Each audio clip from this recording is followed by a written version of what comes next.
Okay, look at this. So somebody noticed and commented about this strand right here. How did that get there? This is not in contact with this wall at all. And then also commented, you see what's happening here? This strand is bending toward the wall.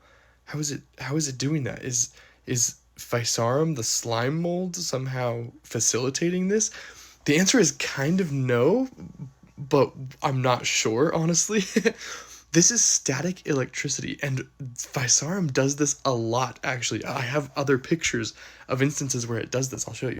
Okay, here's a great one. This is one of the first times that I saw this happen. So, especially in plastic containers, like petri dishes, for example, we deal with a lot of static electricity, and anybody who's worked with plastic petri dishes knows this. It's kind of a funny problem, actually, with powders and stuff like that. But Physarum used this to get onto the ceiling of this petri dish and proceeded to, I have more pictures. It's kind of hard to tell exactly what's going on, but it used this to crawl all along the top of the petri dish here, and it actually grew up onto the lid, onto the underside of the lid at several other spots too. I have a side view. You can see where it jumped from the auger in the bottom of the dish up to the ceiling at multiple different locations just using static electricity. Was this on purpose? I have no idea. But you can see in the video it does start to form these like three little fingers that seem to increase the drag of the static over to the side wall of the habitat. And so part of me does wonder, because none of the other strands are doing that. None of the other strands are putting these fingers that kind of, it's interesting. I am tempted to wonder if it somehow understands this is happening.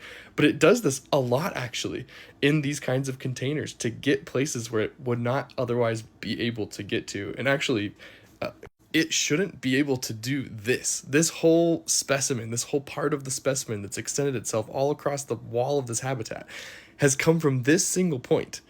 And the saucer does not touch the side of the container. In fact, it's probably got maybe half a centimeter of space between the saucer and the container. It shouldn't be able to close that gap, but it uses static to literally, as it's dropping itself down, pull itself over to the wall and then pump itself over to be on the wall. So this happens very frequently in these habitats, actually. But even though it's not in contact and it's not close enough for it to close the gap in a regular way. Isn't that crazy? So anyway, this is actually that video is the first time that I've captured it. So that was wonderful to see. It was very cool. In time lapse. This is the first time I've captured it in time lapse.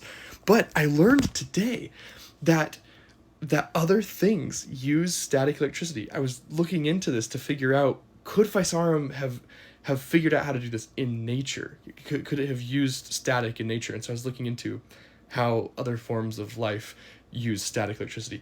And I found something. This is so cool. Hold on, I'll show you. Apparently, spiders use static electricity to fly. Look at this. So it is using wind as well, of course. That's the primary driver of spider flight.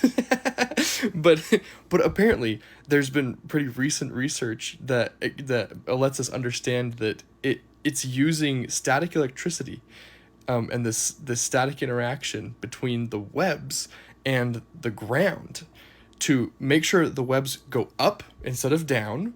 That's not the wind catching those webs initially. It's they're being repelled by the ground and repelling each other, which is why they're not bunching up into a strand like they normally would. They're spreading out like this into this like parachute thing. Isn't that crazy? And the funny part is that this not look slightly similar to what that little three-fingered strand of Physarum was doing on the wall? Here, I'll get the picture. Hold on. Here, yeah, look at this. So apparently I learned that the spiders use some of the little like hair structures on their legs to detect the static charge, and they feel the wind by putting their legs up in the air. And when wind conditions are good and the static charge is strong enough, that's when they know that they can fly. I wonder, is it possible that Physarum has developed some very rudimentary form of this to detect static charge and understand that it can drag itself to new locations when it feels those conditions. That is very cool. That's a very cool thought. Someone should look into that.